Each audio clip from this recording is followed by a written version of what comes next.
जय Hind students, good morning. Vijay central academy group of education की first year class में आप सभी का स्वागत है। मैं डॉक्टर रंजना शर्मा आपको जूलॉजी पढ़ाऊंगी। स्टूडेंट्स, आप सभी जानते हैं कि आज से आपकी ऑनलाइन क्लासेस हैं स्टार्ट हो रही हैं।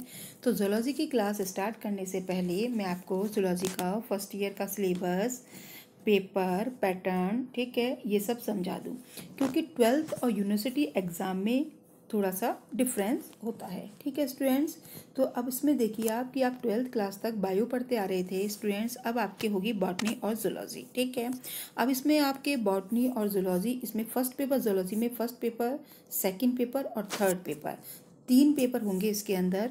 ठीक है, और 3 पेपर में पेपर फर्स्ट 33 मार्क्स का होगा, पेपर सेकंड भी 33 मार्क्स का होगा, और पेपर थर्ड जो होगा वो आपके 34 मार्क्स का होगा, और आपका प्रैक्टिकल जो है 50 मार्क का होगा।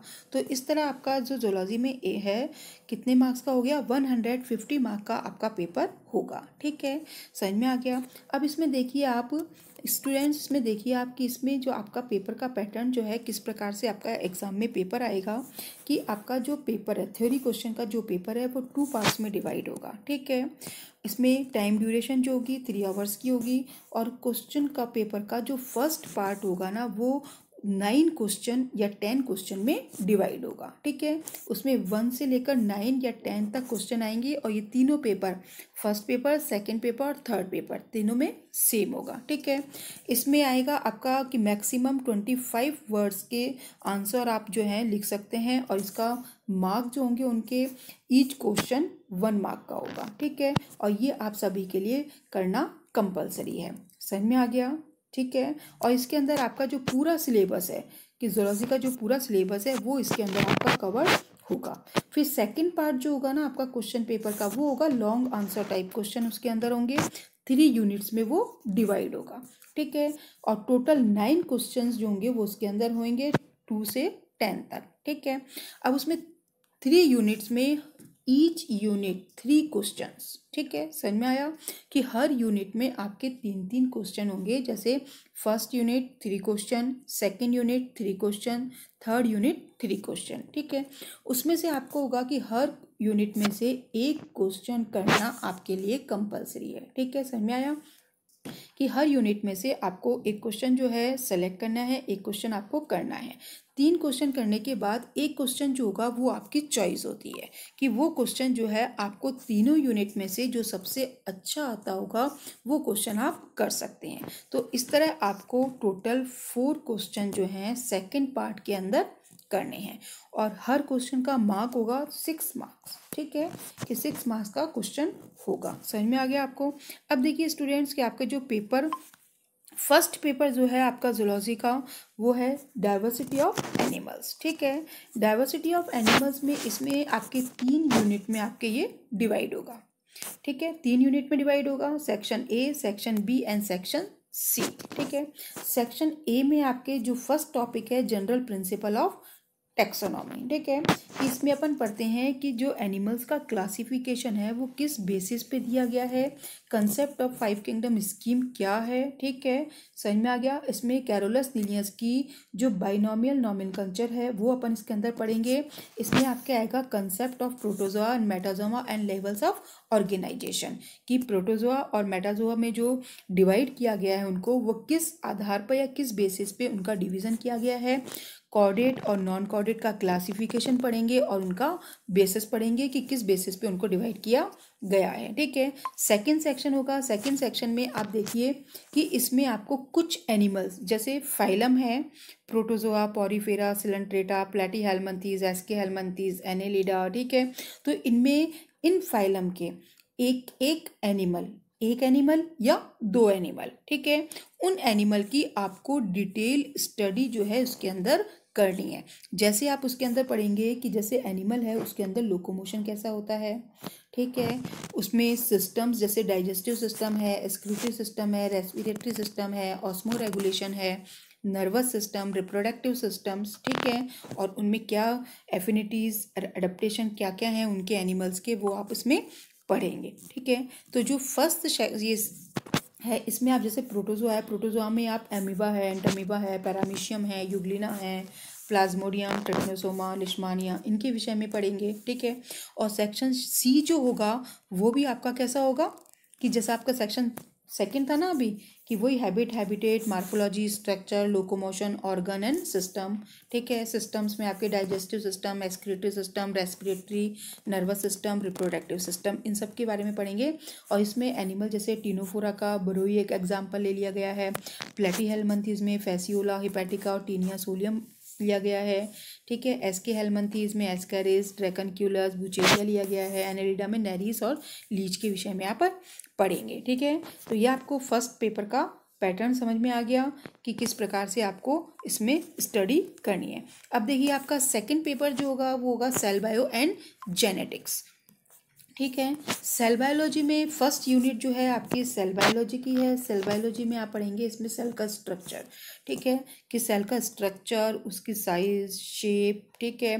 प्रोकैरियोटिक एंड यूकैरियोटिक सेल में डिफरेंस क्या क्या है, सेल थ्योरी, सेल मेम्ब्रेन और सेल ऑर्गेनेल जो हैं कि जैसे माइटोकॉन्ड्रिया है, ठीक है, एंडोप्लाज्मिक रेटिकुलम है, राइबोसोम है, लाइसोसोम है, गोल्जी कॉम्प्लेक्स है, माइक्रोबॉडीज, सेंट्रियोल, सीलिया, फ्लैजिला, माइक्रोविलाई, तो इन सब का स्ट्रक्चर और इनके फंक्शन में आप पढ़ेंगे, ठीक है। सेक्शन बी जो है उसमें आप पढ़ेंगे न्यूक्लियर ऑर्गेनाइजेशन, कि इसमें आप न्यूक्लियस, ठीक है, केंद्रक, कि न्यूक्लियस के बारे में कि पूरा न्यूक्लियर का envelope, nuclear matrix, nucleolus, chromosomes, ठीक है, जॉइंट क्रोमोसोम्स के बारे में पढ़ेंगे, क्रोमोसोमल ऑर्गेनाइजेशन जैसे यूक्रोमेटिन, हेट्रोक्रोमेटिन, इन सब के विषय में अपन सेक्शन बी में पढ़ेंगे, ठीक है। इसमें सेक्शन बी में ही अपन पढ़ेंगे न्यूक्लिक एसिड। न्यूक्लिक एसिड जानते हैं ना आप, कि इसमें अपन पढ़ेंगे जैसे डीएनए का स्ट्रक्चर है, पॉलीमॉर्फिज्म है, रेप्लिकेशन है, ठीक है। इसमें ये जितना भी है कि इसमें जैसे ट्रोपोआइसोमेरेज है, सिंगल एंड बाइंडिंग प्रोटीन्स है, इनके सबके विषय में अपन इसमें पढ़ेंगे। एक पढ़ेंगे इसमें जेनेटिक कोड एंड ट्रांसलेशन, कि जैसे triplet code, characteristics of triplet code है, प्रोटीन सिंथेसिस किस प्रकार से होता है, और सेल रिप्रोडक्शन, ठीक है, कि कोशिकाओं में जो जनन की क्रिया होती है वो किस प्रकार से होती है। जैसे आप पढ़ चुके होंगे शायद 12th में भी, ये मियोसिस और माइटोसिस होता है, ठीक है। उसके अंदर डिफरेंट स्टेजेस होती हैं, स्ट्रक्चर, फंक्शन होता है, स्पिंडल अपैरेटस होते हैं, ठीक है। इन सब के विषय में अपन पढ़ेंगे। ये था सेक्शन सेकंड। अब देखिए सेक्शन सी जो होगा वो जेनेटिक्स का होगा, आनुवांशिकी जिसको कहा जाता है। इसमें आप पूरा मेंडलिज्म जो है इसके अंदर पढ़ेंगे।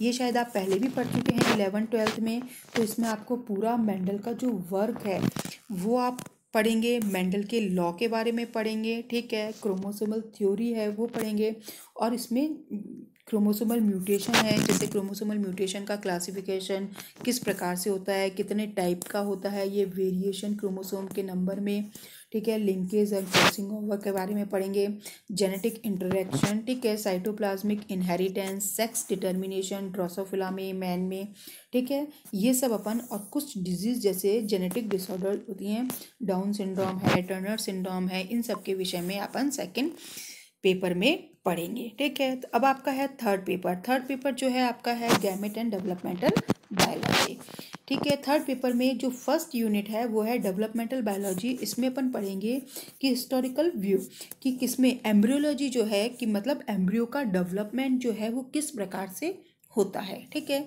तो इसके लिए अलग अलग व्यूज़ जो दिए गए थे या अलग अलग साइंटिस्ट ने जो थ्योरी दी गई थी इनके बारे में पढ़ेंगे। फिर सेकंड पढ़ेंगे गैमेटोजेनेसिस। गैमेटोजेनेसिस में स्पर्मेटोजेनेसिस, ठीक है, oogenesis कि ओवम का और स्पर्म का फॉर्मेशन, ठीक है, समझ में आ गया आपको। फर्टिलाइजेशन पढ़ेंगे कि निषेचन की क्रिया जो है किस प्रकार से होती है, और पार्थेनोजेनेसिस जो है इसके में पढ़ेंगे। फिर इसमें देखिए ये तो था आपका फर्स्ट सेक्शन। सेक्शन बी जो है इसमें अपन पढ़ेंगे कि क्लीवेज, कि डेवलपमेंटल बायोलॉजी के जो पैटर्न एंड प्रोसेस है वो किस प्रकार से होता है। फर्टिलाइजेशन तक आपने इसमें पढ़ लिया कि स्पर्मेटोजेनेसिस, oogenesis, ठीक है। फिर उसके बाद फर्टिलाइजेशन। अब उसके आगे का जो प्रोसेस है वो इसके अंदर पढ़ेंगे सेक्शन बी में। क्लीवेज है उसके बारे में डेफिनेशन है, कितने टाइप का क्लीवेज होता है, प्लेन्स हैं, पैटर्न्स हैं, ठीक है। अभी देखिए फिर पढ़ेंगे फेट मैप्स है, मार्फोजेनेटिक मूवमेंट्स हैं, गैस्टुलेशन का प्रोसेस है कि किस प्रकार से गैस्टुला का फॉर्मेशन होता है, ये सब इसके अंदर पढ़ेंगे। एम्ब्रियोनिक इंडक्शन है, प्राइमरी ऑर्गेनाइजर, डिफरेंशिएशन, कॉम्पिटेंस, ठीक है। और एक पढ़ेंगे अपन इसके अंदर डेवलपमेंट ऑफ चिक अप टू 96 आवर स्टेज, कि चिक का जो डेवलपमेंट होता है वो आवर्स के अकॉर्डिंग होता है, तो कितने आवर में कितना डेवलपमेंट हो जाता है वो अपन को पढ़ना है 96 आवर्स तक, ठीक है, समझ में आ गया। फिर देखिए एम्ब्रियोनिक अडेप्टेशन पढ़ेंगे कि इसमें जैसे जो एम्ब्रियो होता है उसके ऊपर कुछ एक्स्ट्रा एम्ब्रियोनिक मेम्ब्रेन्स पाई जाती हैं, उनका डेवलपमेंट किस प्रकार से होता है, उनके फंक्शन क्या होते हैं।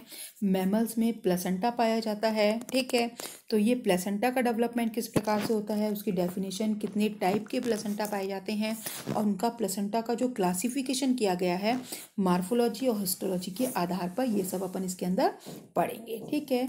एक पढ़ेंगे नियोटेनी, कि एनिमल्स में जो होता है नियोटेनी का गुण पाया जाता है, वो अपन इसके अंदर पढ़ेंगे। थर्ड सेक्शन जो है आपका, उसमें अपन डेवलपमेंटल बायोलॉजी में जैसे रीजनरेशन का प्रोसेस है, आपने पढ़ चुका हो लिया होगा पहले भी।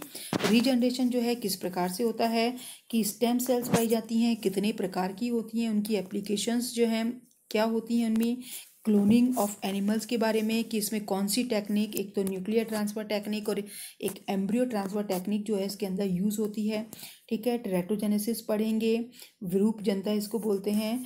एक पढ़ेंगे बायोलॉजी ऑफ एजिंग और सेल डेथ पढ़ेंगे, ठीक है। तो स्टूडेंट्स ये है आपके फर्स्ट ईयर का जूलॉजी का थ्योरी का सिलेबस।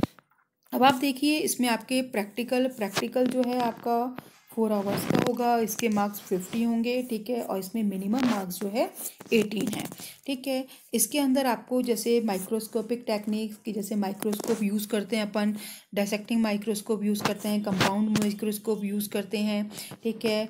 जो स्लाइड बनाई जाती है किस प्रकार से स्लाइड बनाई जाती है, उनका प्रिजर्वेशन, वॉशिंग, स्टेनिंग, ठीक है, ये सब प्रोसेस जो है अपन इसके अंदर पढ़ेंगे। कौन कौन से फ्लूइड जो होते हैं अपने इसके अंदर यूज़ होते हैं, कौन कौन से फिक्सेटिव यूज़ होते हैं, रिएजेंट जो अपन काम में लेते हैं लैब में, कौन कौन से रिएजेंट काम में लेते हैं, ठीक है। और एनिमल का जो कलेक्शन किया जाता है किस प्रकार से नेचुरल हैबिटेट से एनिमल जो है लिया जाता है उसका कलेक्शन पढ़ेंगे, ठीक है। जैसे पैरामीशियम का कल्चर किया जाता है लैब में, तो उसको किस प्रकार से किया जाता है, उसके स्ट्रक्चर की, उसका जो लाइफ प्रोसेस है, बिहेवियर है, उसकी स्टडी जो है किस प्रकार से की जाती है, ठीक है। ये आपके कुछ माइक्रोस्कोपिक स्लाइड्स और स्पेसिमेंस होते हैं इसमें, जिनको अपन माइक्रोस्कोप में लगाकर देखते हैं। जैसे आपके प्रोटोजोआ में जैसे अमीबा है, यूग्लिना है, ट्रिप्नोसोमा है, जियार्डिया है, एंटामीबा है, पॉरीफेरा में ल्यूकोसोलेनिया है, यूप्लेक्टेला है, स्पॉन्जिला है, साइकान स्पिक्यूल्स हैं, सिलंट्रेटा में मिलीपुरा है, फाइसिलिया है, वेलेलिया है। तो इस तरह मतलब सब फाइलम के, जैसे आपके कितने फाइलम है फर्स्ट ईयर में, प्रोटोजोआ, पॉरीफेरा, सिलंट्रेटा, टीनोफोरा, प्लेटीहेल्मिन्थीस, एस्के हेल्मिन्थीस, एनेलिडा, ठीक है, समझ में आ गया। तो इन सब फाइलम के कुछ एनिमल्स हैं जिनके बारे में अपन इनकी स्लाइड जो है इनकी देखेंगे और उनके कुछ स्पेसिमेन, ठीक है, कि स्पेसिमेन और इनकी स्लाइड्स जो है अपन देखेंगे। अपन पढ़ेंगे आपके एनाटॉमी है, एनाटॉमी में आपके अर्थवर्म का डाइसेक्शन है, आपके लीच का डाइसेक्शन है आपके फर्स्ट ईयर में, और कुछ परमानेंट स्लाइड जो है वो आपको बनानी होती है, ठीक है। जैसे यूग्लिना है, फॉर्मेनिफेरस शेल्स हैं, ठीक है, पिक्यूल्स हैं, जेम्यूल है, इन सब की स्लाइड्स जो होती है वो आपको बनानी होती है। अब फिर देखिए ये है exercise in cell biology. Cell biology में आपको माइटोसिस और मियोसिस, इनकी स्लाइड जो होती है ना, आपको अनियन रूट टिप से आपको स्लाइड जो होती है परमानेंट वो बनानी होती है, ठीक है। उसकी स्टेजेस जो होती हैं आपको माइक्रोस्कोप में देखनी होती है, समझ में आ गया। ऐसे ही ग्रास हॉपर है, ग्रास हॉपर में क्या करते हैं अपन, मियोसिस का इनका स्टडी करते हैं, कॉकरोच की टेस्टीज में भी स्टडी करते हैं, ठीक है। ऐसे जैन क्रोमोसोम के बारे में पढ़ेंगे, और सेल की परमेबिलिटी जो होती है यूजिंग मैमिलियन आरबीसी के अंदर इसकी स्टडी करेंगे। फिर आपकी जो जेनेटिक्स की एक्सरसाइज होंगी, इसमें आप जैसे ड्रोसोफिला है, ड्रोसोफिला की लाइफ साइकिल के बारे में आइडेंटिफिकेशन, मेल और फीमेल में डिफरेंस करेंगे। वाइल्ड एंड म्यूटेंट टाइप में जैसे किस प्रकार से उसको आइडेंटिफाई किया जाता है, ठीक है। और कुछ स्लाइड जो होती है परमानेंट प्रिपेयर्ड स्लाइड होती हैं, जैसे सेक्सकोम है, सिलेवरी ग्लैंड्स हैं, इनके विषय में अपन पढ़ेंगे, ठीक है। कुछ आपके न्यूमेरिकल प्रॉब्लम जो है, जैसे मोनोहाइब्रिड, डाईहाइब्रिड क्रॉप, जो मेंडल के लॉ है ना उसके अकॉर्डिंग जो कुछ प्रॉब्लम्स भी आपको दी जाएंगी। और ब्लड ग्रुप का आइडेंटिफिकेशन आपको करना है कि ए बी और ओ ब्लड ग्रुप का आइडेंटिफिकेशन जो है किस प्रकार से करना है, इसकी अपन स्लाइड देखेंगे। ठीक है। थर्ड जो पेपर है आपका डेवलपमेंटल बायोलॉजी, उसमें आपको फ्रॉग की इनकी जो है आपको कुछ चार्ट स्लाइड्स ये दिए जाएंगे। जैसे स्लाइड्स आपको देखनी है कि एग का क्लीवेज, ब्लास्टुला, गैस्टुला, न्यूरुला, ठीक है, मेटामॉर्फोसिस स्टेजेस हैं, इनके विषय में अपन पढ़ेंगे। समझ में आ गया आपको? ठीक है। और इसमें डेवलपमेंट ऑफ जेनेटिक है, उसकी स्लाइड अपन देखेंगे कि अलग अलग आवर्स की, जैसे मैंने आपको बताया ना कि इसका आवर्स के अकॉर्डिंग क्या होता है, डेवलपमेंट होता है। तो 18 आवर स्टेज, 21, 24, 33, 48, 72, 96 आवर की। ठीक है। और जो लिविंग एम्ब्रियो होता है उसमें प्रिमिटिव स्टिक जो का जो डेवलपमेंट है वो देखेंगे इसके अंदर। समझ में आ गया? और एम्ब्रियो की जो इंक्यूबेशन जो होता है ना, उसका वेरियस स्टेजेस जो है अपन उसके बारे में स्टडी करेंगे। ठीक है। समझ में आ गया स्टूडेंट्स? ये देखिए, ये आपके इसका डिस्ट्रीब्यूशन ऑफ मार्क्स है कि जैसे आपकी जो एनाटॉमी आएगी, डाइसेक्शन आएगा, वो आपके 6 मार्क्स का आएगा। ये है रेगुलर स्टूडेंट्स के लिए, और ये है एक्स और नॉन कॉलेजिएट स्टूडेंट के लिए। ठीक है। तो आप देखिए, आप तो रेगुलर स्टूडेंट्स में परमानेंट प्रिपरेशन जो आप स्लाइड बनाएंगे एग्जाम में वो 4 मार्क्स की आएगी। सेल बायो और जेनेटिक्स की एक एक्सरसाइज आएगी आपके 4+4 मार्क्स की। एक एक्सरसाइज आपके डेवलपमेंटल बायोलॉजी की आएगी 6 मार्क्स की, और उसमें आपके स्पॉटिंग होती है। आपने करी है 11th और 12th में स्पॉट देखिए, इसमें आपके 1 से लेकर 8 तक स्पॉट आएंगे, और ईच स्पॉट 2 मार्क्स का होगा। इसमें 16 मार्क्स की आपकी स्पॉटिंग होगी, वाइवा होगा 5 मार्क्स का, 5 मार्क्स की आपका क्लास का रिकॉर्ड होगा। ठीक है स्टूडेंट्स, तो ये आपको मैंने आपके पूरे एग्ज़ाम का पैटर्न और आपका सिलेबस जो है डिटेल में आपको समझा दिया है। ठीक है। अगर आपको इसमें से भी कोई चीज़ नहीं समझ में आती है तो स्टूडेंट्स आप मेरे से पूछ सकते हैं। Okay students, thank you.